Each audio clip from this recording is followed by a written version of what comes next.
last 3 games. They all went to overtime, and just the 7th time in NBA history a team has done that. Frank Vogel's not tired. In fact, he's speaking with Mike in the media.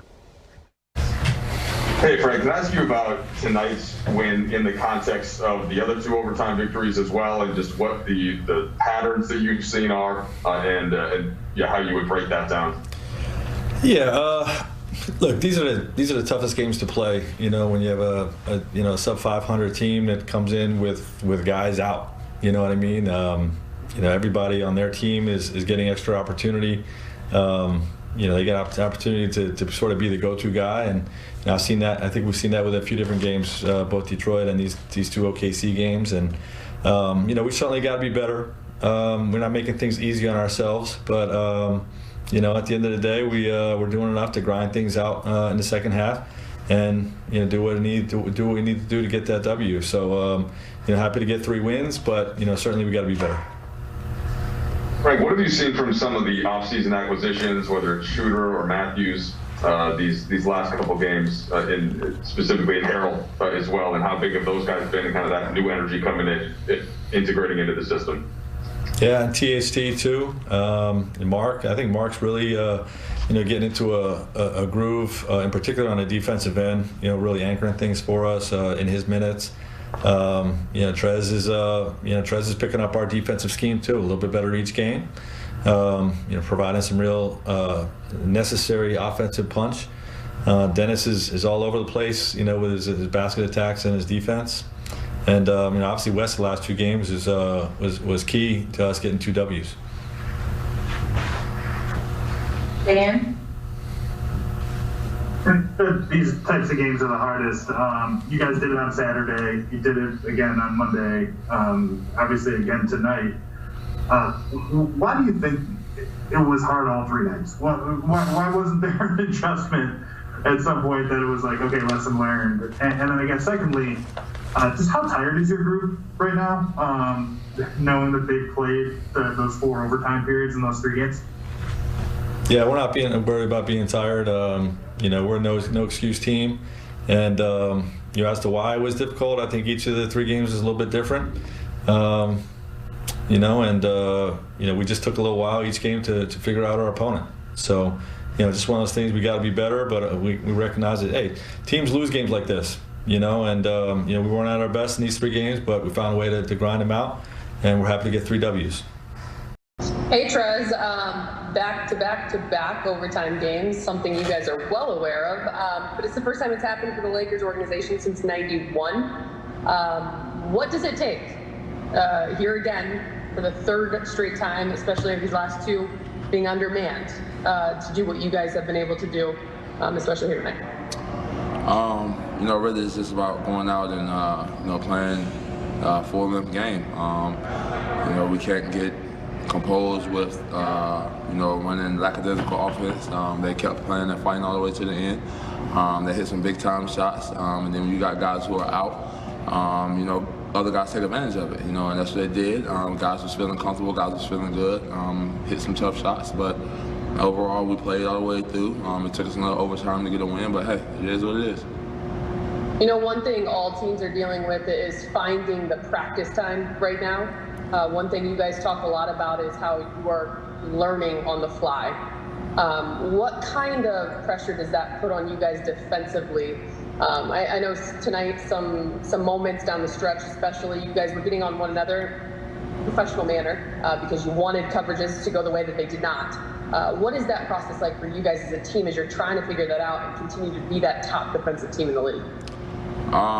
It just goes to show you that guys are, locked in on the defensive end. Even when we're having mishaps and, breakdown of different coverages, guys are getting on one another and kind of coaching each other on where we need to be, and just coaching each other for the next play or the next couple of plays, really, man. So everybody's tied in on the same end, man. Like I said, those guys stepped up and was ready to play. They felt comfortable and was hitting some tough shots, man. Give them credit, but. Like I said, we fought to the end, came out with a big win at home, and just trying to continue to keep it going further. Thanks, Trez. All right, let's go to Dan Wojcicki. Hey, Trez, can you remember playing 3 games in your career that seemed so similar like this, just in terms of blow. You guys having to come back, having to go to overtime. And how have you guys not been able to kind of fix some of those things that you talked about fixing after both the Pistons game and the first Thunder game? Well, my career, no. I started off my career pretty slow with not playing and stuff like that. So, no, haven't really seen that in my career. But as far as, on the fly, I guess you would say, guys are really just basically locked in on, the little time that we do have when we get in the gym with one another. But guys on this team are, veteran guys, man. We have a great leadership in the locker room with a lot of veteran guys, Mark, Wes, Brian, AD, Doug, Keith, man. There's a lot of older guys in our locker room who's been around this league for a while, man. So they do a great example by, just getting the younger guys in, the different things that he wants to be in, including myself, man. There's guys that's been here on this team from last year that, I still learn from, and, even going into timeouts, AD just coaching me, telling me different things on the floor. So everybody's really just tied in together, man, and I think that's a great thing for us right now.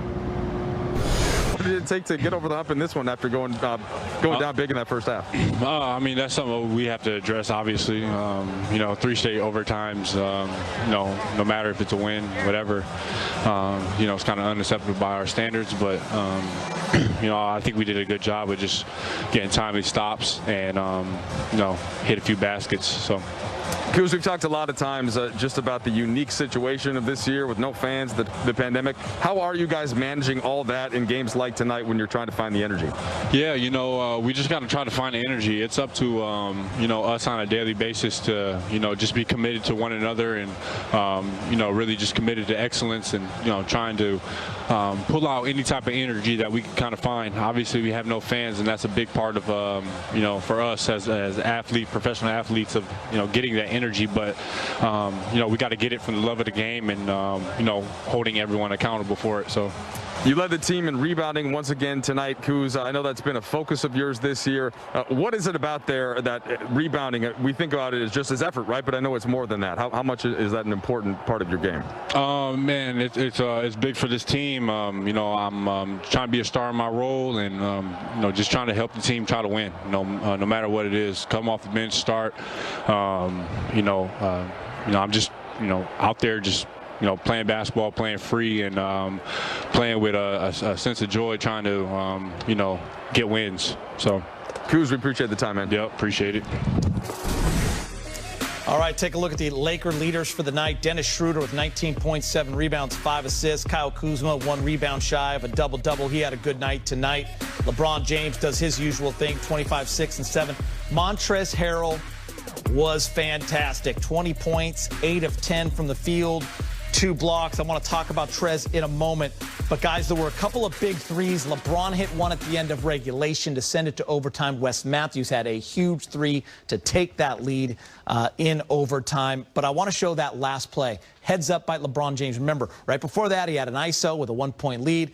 Continues to run. Smart play. Smart play. I learned a long time ago, you have to be running to the ball in those situations. You can't be waiting for it. That's why LeBron was able to get through there. But you're right, Geeter, saving it, getting it back in, forcing them to put up a really tough shot with the clock running down was good D. I said this before the season started, and we've talked a lot about it since.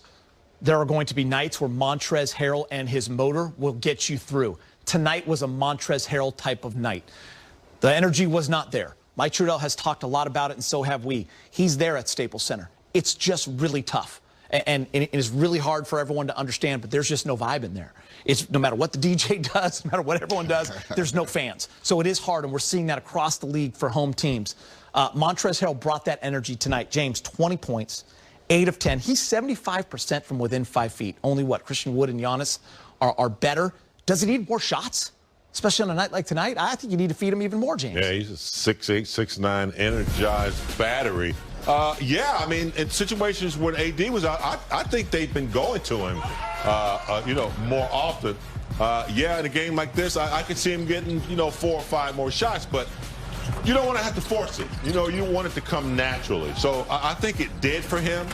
His game usually comes natural for him. Offensive rebounds, post up, quick moves to the bucket, trying to draw fouls. So, I like what I saw. But